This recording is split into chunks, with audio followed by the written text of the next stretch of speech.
This is the chapter 3, A Lamentation of Swans.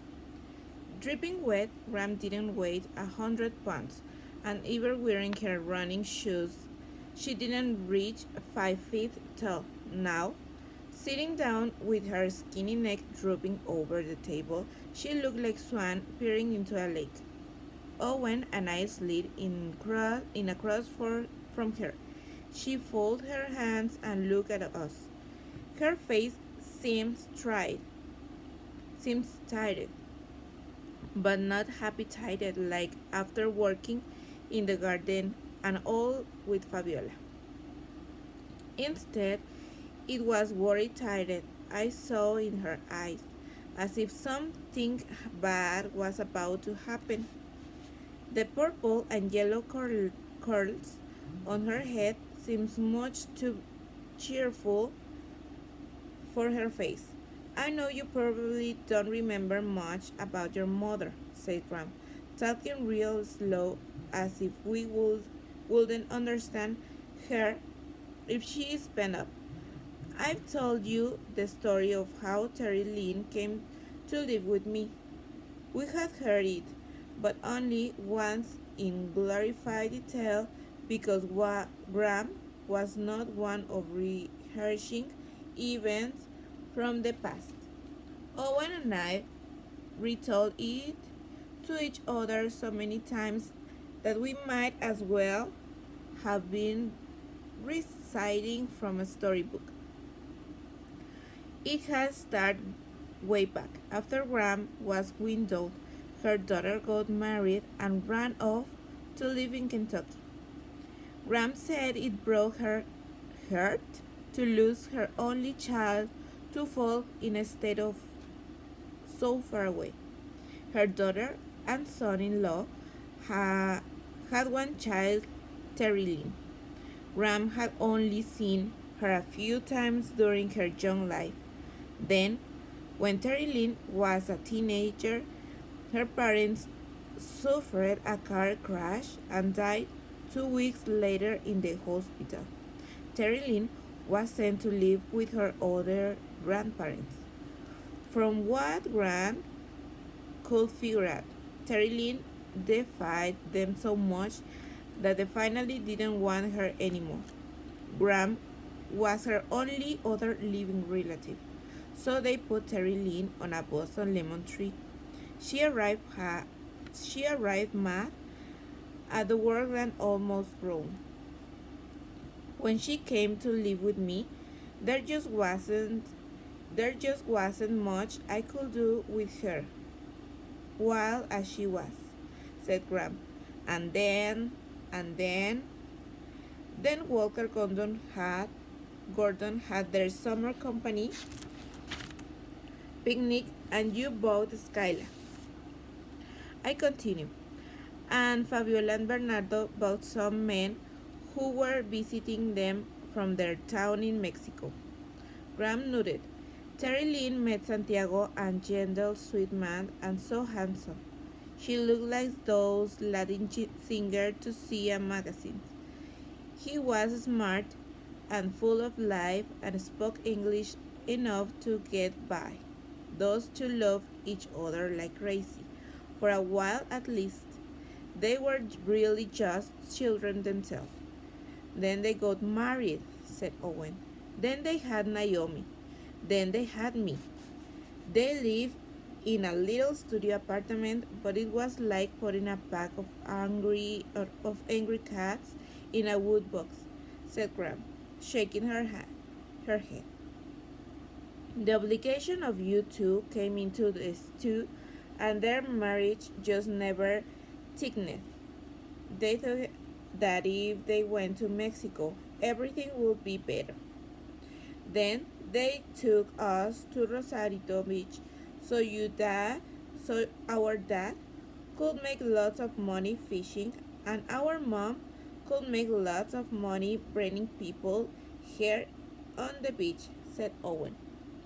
Then they got a divorce and our dad stayed in Mexico and our mom went to find her life and we came to live with you.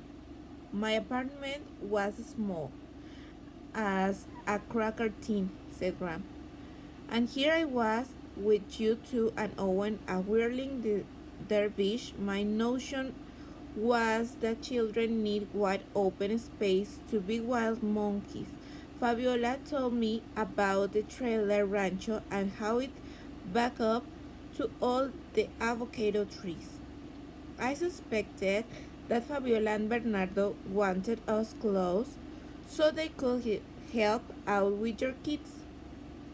They always felt keen to you, being that your dad was from their town. And well, I thought it would be good for you to be around them and exposed to your Mexico side. You'll feel in real nice, I said, patting Ram's hand. And now your mother is back, said Owen, looking confused. That's a good type, right? Owen, honey, it's the good and the bad I'm worrying about, said Gram. One of their favorite sayings was that the good and the bad of any situation were something the same. When I was younger, I had trouble holding my brain on the top, but now it was starting to make sense. I even had a list in my notebook of things that were the good and the bad all brought into one. Number one, we had a trailer, so we lived real simple without a lot of stuff. We had avocados growing nearby and could eat many as we wanted to point of getting sick. Graham was expected stream number three. Graham was an expert seamstress, had and made all of our clothes to polyester blend remnants. And four, Graham was retired and could devote her every waking moment to me and Owen. Now I will have to add number five, our mother came back. What did Graham suspect the bad will be? Where is she going to sleep?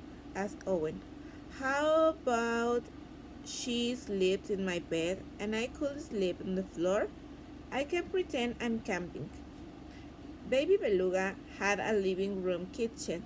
Owen's and my bedroom Owens and my bedroom with two side-by-side captain's bed, with drawers underneath. A short hole that ran right into Graham's bedroom and a tiny bedroom that was it. I think we're awful close to camping already, said Graham. She can sleep on the fold out under the table. Where did she go? Said Owen. Out. Graham frowned. Maybe she'll be right back, said Owen, his voice excited.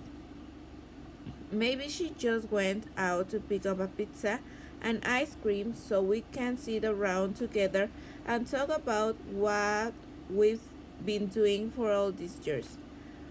Graham and I looked at him. His never-ending good nature was grating on me. Owen, said Graham, I'll give you more credit than that. We heard a quick double knock on the door. Then I opened. Hola, hello, I'm here. I made tapioca. It was fabulous, just in time for Wheel of Fortune. She held a ceramic bowl and wore one of those flower bibs aprons that went over her head, but she was so short and round that the apron was rolled up and waist so it wouldn't drag on the floor. Ram, said Fabiola, mission in life was to feed the world with a smile. Her face was set with lots of title smile wrinkles next to her eyes, and framed with brown permanent webbed curls. And I had never once seen her without her little gold earrings. Fabiola took one look at Graham's face and asked, What has happened, Maria? Mary was Graham's given name, but Fabiola always carried her Spanish version. Terry Lynn was here. She's come back. But we're not supposed to call her Terry Lynn, said Owen, cause she changed her name to Skyla after Sky. Skyla, said Fabiola, her forehead wrinkled. No one said a word. I could hear water trickling from one of the neighbor's garden hoses. In just a few seconds, Fabiola's face changed to worry tried to. Come, said Fabiola, setting the tapioca on the table. We must tell Bernardo. Graham got up and put on their sweaters. Then she had Owen and me our sweatshirts. I looked at Owen. His eyes grew big and his mouth dropped open. She slid off the beach, opened the drawer, took out a roll of tape, and studied it. Then he stuffed the whole thing in his pocket. I picked up my notebook, took Owen's hands, and followed Grams and Fabiola out the door. That was the instant I knew with conviction that Skyla walking through the doorway of Baby Beluga was life changing serious. I knew it for two reasons, and I suspect Owen knew it. Two, first, Graham and marched outside the trailer and was following Fabiola into the avocado grove, still wearing her cloud hair. Second, and what locked the possibility of catastrophe in my mind was that Graham and Fabiola were going to miss Wheel of Fortune, and that was going to mess up their 745 nights in a row record.